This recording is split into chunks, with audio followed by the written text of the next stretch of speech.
So, without further ado,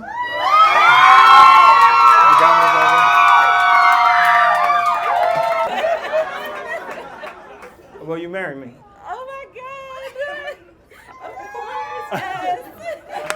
Yes.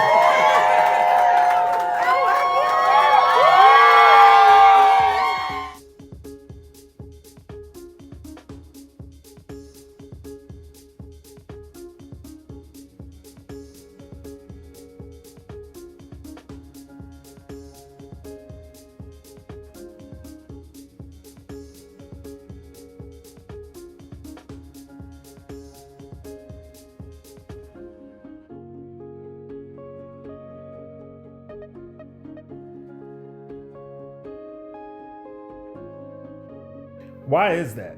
My name is Jared Wilson, and from a man's perspective, I'm happy to share my journey with the hopes of changing these statistics for the better, while uncovering the challenges and opportunities with all relationships. It doesn't matter if you're single, in a relationship, it's complicated, you're engaged, married, or divorced. Let's talk about it. Welcome to The Walk. Hey everyone, Jared Wilson here. Welcome back to The Walk, episode number 2, Dose. So, we kicked off things on why premarital counseling is important, and we went over the strengths and opportunity areas with regards to the different topics that will be built on and we'll touch on in every episode of The Walk. So what we're going to do is get into episode 2, spiritual beliefs. And so what spiritual beliefs is about is that we hold similar religious values and beliefs. Some people says, hey, it matters. It doesn't matter. It's like politics. Well, stats say 47% of married couples believe sharing religious beliefs is very important for a successful marriage. Why? Because obviously you want to be engaged on the same level. You want to be equally yoked, as they say. And so that means that you're walking in the same direction. It's hard to lead a relationship regardless of who you are if you guys have different values and principles on the face value. How do you build a firm foundation when one person always has to go one way and the other has to go the other? It's not to say it's not impossible, but it's very difficult. And obviously married couples find it very valuable and important, and you should too. It's at least worthy to have a discussion about. So I understand if you say, well, you know what? Jesus is my home slice. I don't really know him. I believe in a God. I believe that she's a God. Regardless of what it is, let's at least have the conversation with your partner, because it's something that should be talked about regardless. So you guys are at least on the same page of where you stand. So, one of the biggest parts, and I'll touch on this before I actually go into the activity for today, and that's just about, the importance of spiritual beliefs. I'm religious. I'm Christian. My fiance is religious. She's Christian. And it was important that when we were deciding to go for premarital and counseling, and when I decided this is what we were going to do, we wanted to make sure that we found counselors that were of religious backing too.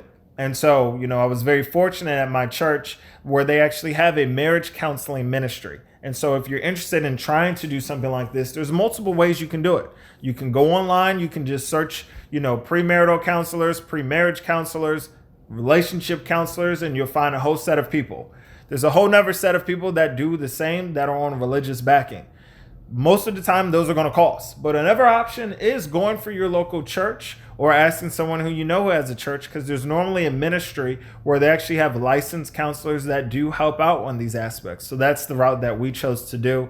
It was very important to me that, it wasn't just one counselor, but we have a male and a female counselor that do things jointly. And the purpose of that is so that way it's always one side. It's never one-sided, I should say. It's always his side, her side, and then joint side. And you'll be surprised in how often I'll say something and I'm expecting him to back me up. And he's like, nah, she's right. And I'm like, really? And you'll be surprised how often she's like, no, I'm right. And the woman's like, yeah, she is right. And I'm like, really? And then I'm just by myself. So it does kind of feel a little one-sided, but I'm just messing with y'all. So do that because it's important. You want to make sure you're hearing from other people, and you really want to be able to understand, because what it really comes down to is in these sessions, when you're talking to your partner, have difficulty at times understanding each other. But when our female counselor or our woman counselor speaks on behalf of her, I can sometimes better understand what is being conveyed than to then be able to more appropriately speak to Kiara and vice versa. So it's just a never added benefit to take advantage of. And I would say just the biggest takeaway from all of these things, and as you're moving in, is really the difference between that trivial high school understanding of love and as you mature and get older, an understanding of love. And that's plain and simple. Love is not, it's not an emotion. Most people say, oh, I love them. Why? I just feel it. It's in my heart. I love them. Love is just not an emotion and isn't an emotion. It's an act of will. And so love is not about something you feel. It's something you demonstrate. My actions, my words need to demonstrate love. It's just like how Christ died on the cross for us to show his love for us, take away our sins. It was an act that he did, not just, hey, I love y'all. No, it was an act. And so that's the biggest thing you guys have to realize going forward. When I speak about love and use that L word that people love to talk about, it's that it's an act of will. It's not just an emotion. All right. So with that being said, I'm off my soapbox. We're going to get into our activity for the day, which is on spiritual beliefs.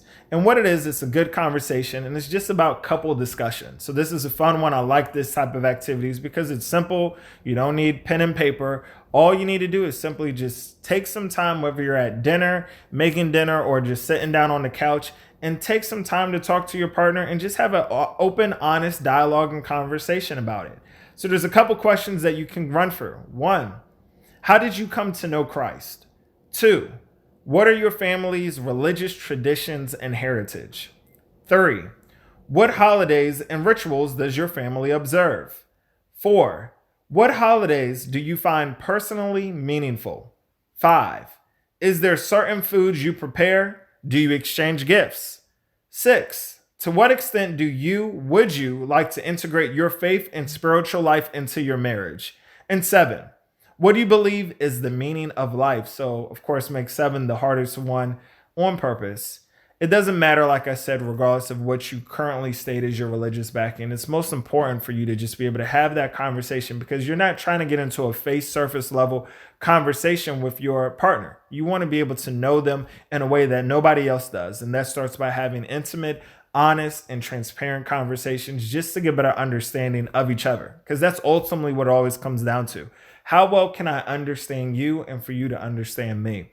Spiritual beliefs is a great way to kind of break the ice and have those foundational conversations because you never know what you're going to get out of it, whether learning about the other person's background and history and what they did and what holidays are important to them. And as well, hearing about maybe how they were saved, how they came to know Christ, and realizing maybe for yourself that this is a path that I too want to take. Ladies, is very important, especially as you're talking to your spouse, for him to step up and show you what type of leadership you want him to be, the leader in your relationship. You need to know where he stands in all of this and what type of pathway, foundation. That's why this show is called The Walk. What walkway is he taking you down so you know whether to say, hold on tighter, or say, get out and leave me alone and run as fast as you can. We're going to keep this going until we get into episode 3, which is on communication. A huge one of the most important episodes, I feel, because it's something we deal with on an everyday basis, communication. Until then, from The Walk, this is Jared Wilson. This was episode 2. I was about to say 3, episode 2, and we'll talk to you then. Peace.